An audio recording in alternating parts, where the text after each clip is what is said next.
Hello everyone, welcome to my channel. आज हम शुरू करने जा रहे हैं एक नया टॉपिक जो कि है sexual reproduction in flowering plant का। तो चलिए शुरू करते हैं। The pistil, megasporangium, ovule and embryo sac. The gynoecium represent the female reproductive part of a flower. जो गाइनोशियम होता है वो फीमेल रिप्रोडक्टिव पार्ट होता है फ्लावर का।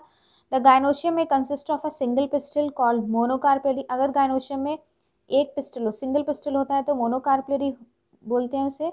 और may have more than one pistil, अगर एक से ज़्यादा पिस्टिल हो तो उसको मल्टी कार्पेली बोलेंगे। When there are more than one pistil may be fuse together called syncarpous. अगर एक से ज़्यादा पिस्टिल है और वो फ्यूज है तो उसको सिनकार्पस बोलेंगे। और मे बी फ्री, अगर ये पिस्टिल फ्री है तो उनको एपोकार्पस बोलेंगे। ये फिगर 2.C में दे रखा है। Each pistil has 3 parts. Pistil के 3 पार्ट्स होते हैं, स्टिग्मा, स्टाइल एंड ओवरी। ठीक है, हम डायग्राम देख लेते हैं। पिस्टिल के 3 पार्ट्स होते हैं, stigma, style and ovary. Ovary किससे अटैच होती है? थैलेमस से। अगर ये पिस्टिल फ्यूज्ड होंगे तो उसको बोलेंगे सिनकार्पस। अगर ये पिस्टिल फ्री होंगे तो ये होगी apocarpous. The style is elongated cylinder part of the beneath of the stigma. Style जो होता है वो सिलेंड्रिकल पार्ट होता है। द बेसल बल्ज्ड पार्ट जो होता है वो ओवरी होता है। Inside the ovary the ovarian cavity. Ovary के अंदर क्या होता है? ओवेरियन कैविटी होती है जिसको लोक्यूल बोलते हैं। The placenta is located inside the ovarian cavity. ठीक है, ओवरी के अंदर क्या होता है? ओवेरियन कैविटी जिसको लोक्यूल बोलते हैं। तो लोक्यूल में क्या होता है? प्लेसेंटा होते हैं। Placenta is located inside the ovarian cavity. तो प्लेसेंटा कहाँ होते हैं? ओवरी की कैविटी में, मतलब लोक्यूल में। Recall the definition and types of placentation that you have studied in class 11th. Arising from placenta are the megasporangia commonly called ovules. ये जो प्लेसेंटा से क्या ओरिजिनेट होते हैं? मेगास्पोरेंजिया ओरिजिनेट होते हैं। इनको कॉमनली क्या बोलते हैं? ओव्यूल्स बोलते हैं। The number of ovules in an ovary में बी 1। ठीक है, 1 होगा। और नंबर ऑफ ओव्यूल्स जो होते हैं वो अलग स्पीसीज में वेरी करते हैं। जैसे व्हीट, पैडी एंड मैंगो में ओवरी जो होती है वो 1 होती है। To many papaya, watermelon and orchids. ठीक है, टू मैनी जो होते हैं वो papaya, watermelon and orchids. Orchids में कैसे होते हैं? ओवरी एक से ज़्यादा होती है। ठीक है, ये क्वेश्चन आया हुआ है, इंपॉर्टेंट है ये line. The megasporangium ovule. Let us familiarise ourselves with the structure of a typical angiosperm ovule. Ovule की बात करेंगे, 2.7D में दे रखा है ओव्यूल। ठीक है, ये वाला डायग्राम है। Ovule is a small structure attach to the placenta by means of stalk called funicle. ठीक है, जो ओव्यूल होता है वो प्लेसेंटा से अटैच होता है, किसके थ्रू? फ्यूनिकल के थ्रू। ठीक है, ये ओव्यूल है पूरा, और ये किसके थ्रू प्लेसेंटा से अटैच होता है? फ्यूनिकल के थ्रू। ठीक है, the body of the ovule fuses with the funicle in the reason called hilum. ठीक है, ये जो फ्यूनिकल है वो ओव्यूल से अटैच होता है इस जंक्शन पे, इस जंक्शन को बोलते हैं हाइलम। ठीक है, hilum represent the junction between ovule and funicle. तो ये हाइलम जो होता है वो जंक्शन होता है ओव्यूल और फ्यूनिकल का। ओव्यूल एंड फ्यूनिकल का जंक्शन जो होता है उसे हाइलम बोलेंगे। ईच ओव्यूल हैज़ 1 और more protective envelope called integuments. Ovule के अंदर एक या एक से ज़्यादा इंटेग्यूमेंट्स होते हैं, प्रोटेक्टिव इंटेग्यूमेंट्स होते हैं। ठीक है, integuments encircle the ovule except the tip where is a small opening called micropyle. ये जो इंटेग्यूमेंट्स होते हैं पूरे ओव्यूल पे होते हैं, ओव्यूल के अराउंड होते हैं एक्सेप्ट माइक्रोपाइल रीजन में। ठीक है, micropyle is organise opposite the micropylar end is the chalaza. Micropyle के अपोजिट जो होता है उसको बोलते हैं chalazal end. Enclosed within the integument is a mass of cell called the न्यूसिलस।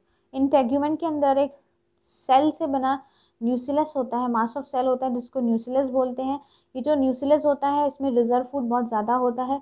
Located in the न्यूसिलस is the embryo sac. Embryo sac कहाँ होता है? न्यूसिलस के अंदर होता है, विच इज फीमेल गैमेटोफाइट। ये भी इंपॉर्टेंट क्वेश्चन है कि फीमेल गैमेटोफाइट क्या है? एम्ब्रियोसैक। तो मेल गैमेटोफाइट क्या था? Pollen grains. An ovule generally has a single embryo sac formed from the megaspore through reduction division. Ovule के अंदर जनरली एक एम्ब्रियोसैक बनता है थ्रू मेगास्पोर, मतलब ओव्यूल के अंदर जनरली एक एम्ब्रियोसैक बनता है मेगास्पोर से through reductional division. Reductional division को मियोसिस कहते हैं। अब बात कर लेते हैं मेगास्पोरोजेनेसिस की।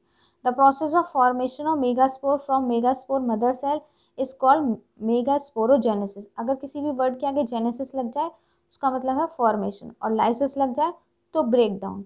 तो मेगास्पोर का बनना किसके थ्रू, मेगास्पोर मदर सेल के, इस प्रोसेस को मेगास्पोरोजेनेसिस कहते हैं। Ovule generally differentiate a single megaspore mother cell in the micropylar region. Ovules जो होते हैं वो डिफरेंशिएट हो जाते हैं मेगास्पोर मदर सेल में, कहाँ पे, माइक्रोपाइलर रीजन में। It is a large cell contain dense cytoplasm and a prominent nucleus, ठीक है। It is a large cell containing, ये जो मेगास्पोर मदर सेल है इसमें डेंस साइटोप्लाज्म होता है, ठीक है। मेगास्पोर मदर सेल में डेंस साइटोप्लाज्म होता है एंड अ प्रोमिनेंट एक न्यूक्लियस भी होता है। The megaspore MMC undergoes meiotic division. Megaspore mother cell में म्यूटिक डिवीजन होता है। मेगास्पोर मदर सेल में क्या होता है, डेंस साइटोप्लाज्म होता है और एक न्यूक्लियस होता है। मेगास्पोर सेल्स में, मेगास्पोर मदर सेल्स में क्या होता है, रिडक्शनल डिवीजन होता है, म्यूसिस होता है, जिससे 2 मेगास्पोर डाइड बन जाते हैं, और फिर म्यूसिस 2 होता है जिससे क्या बन जाते हैं, मेगास्पोर टेट्राड्स बन जाते हैं। अब female gametophyte, it is in a majority of the flowering plant, female gametophyte in a majority of the flowering plant, one of the megaspore is functional while the other 3 degenerate। ज़्यादातर flowering plant में क्या होता है, megaspore जो बनते हैं, 4 megaspore जो बनते हैं उनमें से एक जो होता है वो फंक्शनल होता है, जो 3 होते हैं वो डीजेनरेट हो जाते हैं। Only the functional megaspore develop into the female gametophyte embryo sac. जो फंक्शनल मेगास्पोर जो एक बचता है वही फीमेल गैमेटोफाइट बनाता है या एम्ब्रियोसैक बनाता है। This method of embryo sac formation from a single megaspore is term as monosporic development. इसको क्या बोलेंगे, मोनोस्पोरिक डेवलपमेंट। क्यों मोनोस्पोरिक, क्योंकि मेगास्पोर से क्या बनता है, एम्ब्रियोसैक, इसलिए इसको बोलते हैं monosporic development. Let us study formation of embryo sac in a little more detail. अब हम एम्ब्रियोसैक के बारे में डिटेल में जानेंगे फिगर 2.8 में, 2.8b में, ठीक है। The nucleus of the functional megaspore divide mitotically to form 2 nuclei, ठीक है। फंक्शनल मेगास्पोर्स का जो न्यूक्लियस था वो माइटोसिस डिवीजन करके 2 न्यूक्लियस बना लेता है, ठीक है। और ये जो न्यूक्लियस होते हैं वो अपोजिट पोल्स में चले जाते हैं। 2 न्यूक्लिएट एम्ब्रियोसैक, इस एम्ब्रियोसैक को बोलेंगे 2 न्यूक्लिएट एम्ब्रियोसैक। अब ये 2 न्यूक्लिएट एम्ब्रियोसैक जो है वो 2 more sequential mitotic nuclear division result to the formation of 4 nucleate. अब इसमें फिर माइटोसिस होती है और ये क्या बना लेता है, 4 न्यूक्लिएट बना लेता है। एंड लेटर फिर माइटोसिस होते हैं, इससे क्या बन जाता है, 8 न्यूक्लिएट बन जाते हैं, 8 न्यूक्लिएट एम्ब्रियोसैक बन जाता है, ठीक है। It is interest to note that these mitotic division are strictly free nuclear. Strictly free nuclear कैसा होता है ये डिवीजन, फ्री न्यूक्लियर होता है। That is nuclear division are not followed immediately by the cell wall formation, ठीक है। Free nuclear division क्यों बोलते हैं इसे, क्योंकि जो सेल वॉल होती है, न्यूक्लियर की जो वॉल होती है, nuclear division are not followed immediately by the cell wall formation. इसे फ्री न्यूक्लियर डिवीजन इसलिए बोलते हैं क्योंकि इसमें सेल वॉल फॉर्मेशन तुरंत नहीं होता है, ठीक है। After the 8 nucleate stage, cell wall are laid down the leading of the organs of the typical female gametophyte or embryosac. Observe the distribution of the cell inside the embryosac, ठीक है। 6 of the 8 nuclei are surrounded by the cell wall। इसमें से जो 8 nucleus जो बने हैं, 8 nucleus जो बने हैं, ये एनसीईआरटी में लिखा हुआ है। 8 न्यूक्लियस में से जो 6 न्यूक्लियस हैं वो सराउंडेड हो जाते हैं सेल वॉल से and organise into the cell, और सेल के अंदर हो जाते हैं।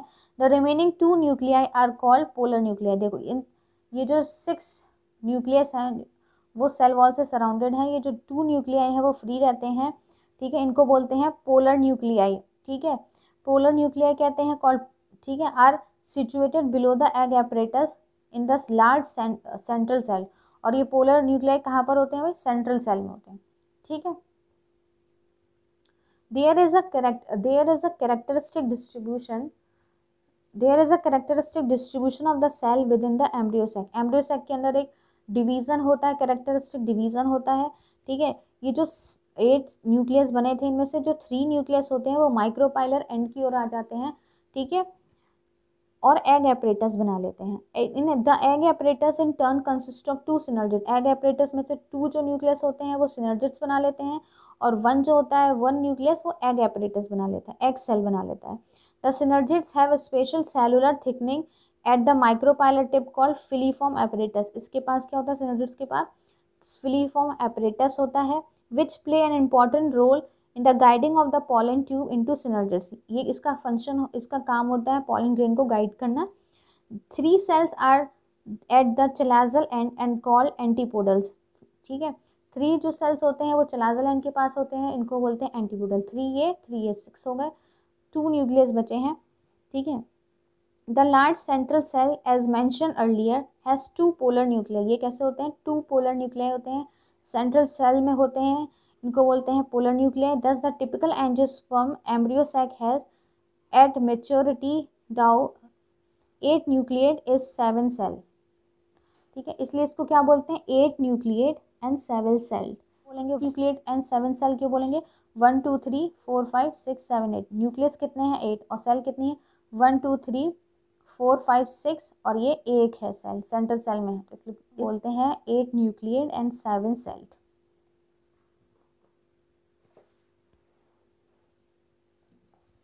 Pollination is a mechanism to achieve this objective. Transfer of pollen grain to stigma of a pistil is termed pollination. Pollination क्या है? एक मैकेनिज्म है जिसमें क्या होता है? ट्रांसफर ऑफ पॉलन ग्रेन होता है, कहाँ पर? स्टिग्मा पर। ये प्रोसेस पॉलिनेशन कहलाता है। Flowering plant have evolved an amazing array of adaptation to achieve pollination. Flowering plant ने पॉलिनेशन को अचीव करने के लिए बहुत सारे एडेप्टेशन हुए हैं। They make use of external agent to achieve pollination. अब वो पॉलन ग्रेन्स जो होते हैं वो नॉन मोटाइल होते हैं, एम्ब्रियो सैक नॉन मोटाइल होता है, तो इसके लिए पॉलिनेशन मैकेनिज्म है।